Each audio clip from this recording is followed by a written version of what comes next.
Hey everybody, and welcome back to BK's Bullets. Today we're going to talk about What If Episode 6. What if Killmonger saved Tony Stark?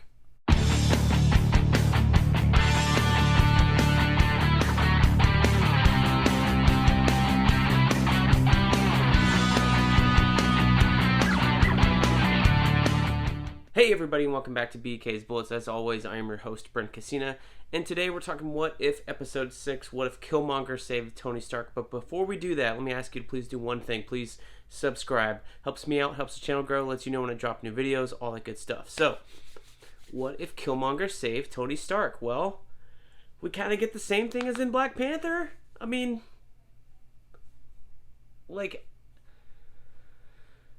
this is the best story they could come up with. I mean, okay, yeah, it's wild because we get, we kill Rhodey and we kill T'Challa, all pretty early on in the episode or whatever. But there's really we're just seeing the same thing. The only what if here is, the only wild turn from the regular Marvel universe is that Tony's never Iron Man, and we see in Jedaka, Killmonger carry out his plan to the T, instead of what he does in Black Panther, which is almost to the T, and then it's just a little bit different because times have changed. This takes place 10 years later in Black Panther than it does here in this episode, because this is 2008.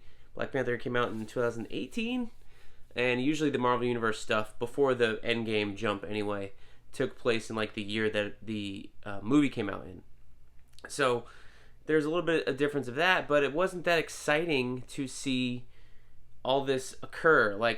I was excited before he turned on Tony to see where that went, and then as soon as it was well, they're just going to carry out his plan from Black Panther, I really started to dislike the episode a whole lot more. I thought they were going to maybe redeem in Jedaka, redeem Killmonger, and instead they just let his character be the same and carry out his plan. So it's kind of weird to say that, what if he rescued Tony? It's almost as if Tony had no effect on Killmonger anyway, especially at that young age. So I'm kind of curious, with the timeline stuff, honestly, if you have a soldier and you take him out of 10 years of his adventures, so to speak, all his kills, if this is happening way earlier in the MCU timeline, then maybe, again, don't you think people would be a little bit different? This is the same gripe I had with T'Challa being Star-Lord, is that he was the same effing character he was there as he was in the Black Panther film. It's the same thing here. You got Killmonger being the same guy he was in Black Panther, even though he's had 10 years of his life removed. 10 years of, him being oppressed or thinking he's oppressed and all that stuff, carrying out more missions where he did more bad things that turned him into more of an asshole. All that stuff is gone. So the level that he's at when we meet him in Black Panther should be, in my mind, lessened. I mean, I'm not the same person I am as I was 10 years ago. Are you? I certainly don't think that. Now, I haven't done a bunch of horrible shit in 10 years either. So that's kind of where I'm coming from. I'm pretty much the same person, but I would think that going through all of those obscene, terrible, horrifying, PTSD-inducing events of being this contract killer for hire, either for the U.S. military or somebody else, would have a more detrimental effect on your personality than it would later on. Now, I know those guys go through training and stuff to push all that aside, but I don't know, I think it would have been more interesting to explore that. So, it seems to me this what-if story is... The problem with these what-if cartoons is that they're just leaving the characters in place and moving events around. And that's not really a what-if story. I mean, it is to a certain extent, but the wilder ones always have a character twist where they actually think about the good writers that are writing what-if stories. And are there that many good what-if stories? I don't know. I think, honestly, what-if stories now, in the last 15 years from Marvel, are trying out new writers, giving them new opportunities to show off their stuff, not necessarily trying to craft the greatest what-if story there ever was, with the exception of the newest one, What If Spider-Man, the Spider-Man Shadow, the Spider Shadow by Chip Zdarsky. Chip's a good writer. He's experienced. he's thinking about these character changes that Peter Parker's going through in that comic book, whereas we're not getting that same thing here on this television show. So I think that's the weakness of the show. And then again, you have the other complaints as normal, as like, you're looking at the cast list. Half the characters are the actors from the movie. They came back. The other half are not. Some of them do a really good approximation. The guy doing Tony Stark this episode really had me going. I thought they were lifting, like the first scene, I thought for sure they were lifting Robert Downey Jr.'s lines from the movie and putting him in this cartoon. No, it's an actor doing Robert Downey Jr. doing Tony Stark. Dude played another dude. And he does a really good job, so thumbs up to him. The girl playing Pepper almost had me fooled for Gwyneth Paltrow. But again, it just shows when you have people come back for small roles. Angela Bassett comes back to play T'Challa's mother, Ramonda, I think her character's name is.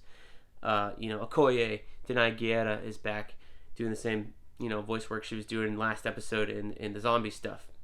Okay, not great, but it's so weird to see half the cast come back and half not. So I'm really interested to see if they do a second season, if they're going to build it into these contracts when they re-up that, hey, you got to come back and do X number of voice stays for a what if episode or something like that if we get a second season of this. But honestly, do we want a second season of this? I'm kind of thinking it depends. I mean, I think if they look at this show and go, you know what, this really didn't generate all the online buzz that Falcon and Winter Soldier did, that WandaVision did, even even Loki, as much praise as it got, is still not the week-to-week thing. Wasn't the week-to-week thing people were talking about in the same way that WandaVision and Falcon and Winter Soldier were. So I don't know if that's what they're striving for, is like the same level of water coolerness for these TV shows, even though they're all coming out in the COVID times where there is no water cooler anymore because everybody's working from home. If you're one of the privileged few to be able to do that, like me, so it's kind of weird to see the quality dip here in the fourth round. Yeah. So I don't know. I don't know if I want a second season. I would say I do want a second season if you're going to improve on the what ifness, and not just what if the events changed, but also what if the characters changed. That's the more interesting thing. I mean, the more interesting thing here in this episode was the character change of Tony Stark, in that he did not become the Tony Stark that we knew. He stayed the drunk asshole Tony Stark that we met and had a lot of fun with at the beginning of Iron Man 1. So I think that was really interesting up until he died, whereas we didn't get any more character changes other than that Tony Stark change. I really feel like Killmonger and Tony Stark, had they met at that time 10 years ago, Killmonger is the younger man, maybe Tony Stark would have been able to influence him a little bit. I don't know. I'm just asking for a little bit more. I don't think they're thinking these things through all the way, and I don't know if that's a factor of budget, but it's definitely a writing thing. Like, you can craft these stories in a way where it satisfies everything, and then go and execute them. And it feels like they're not really executing to the fullest level that they can, the same way they did on the first two shows, like WandaVision, Falcon Winter Soldier.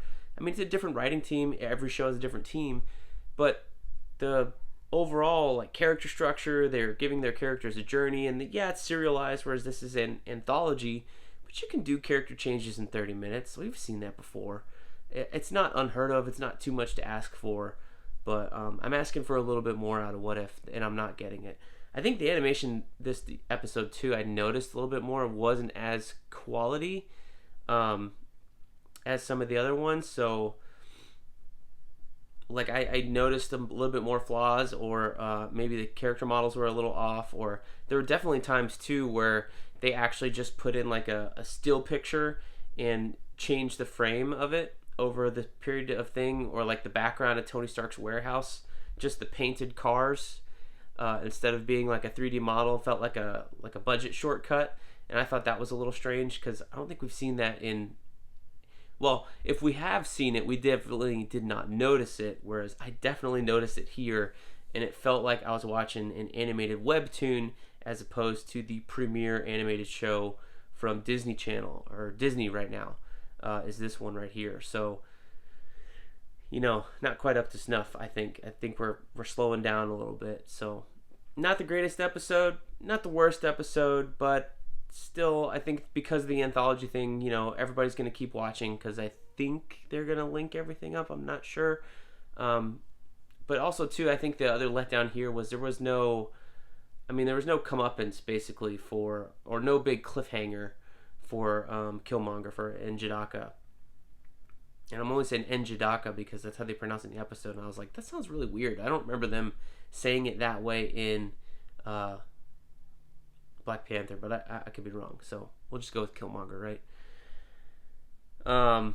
Yeah, there was no comeuppance. There was no big finale. It was just like, oh, well, he achieved his goal. There's no celebration, and it's just, again, sometimes these what if comics have that same weird note, but I wanted more.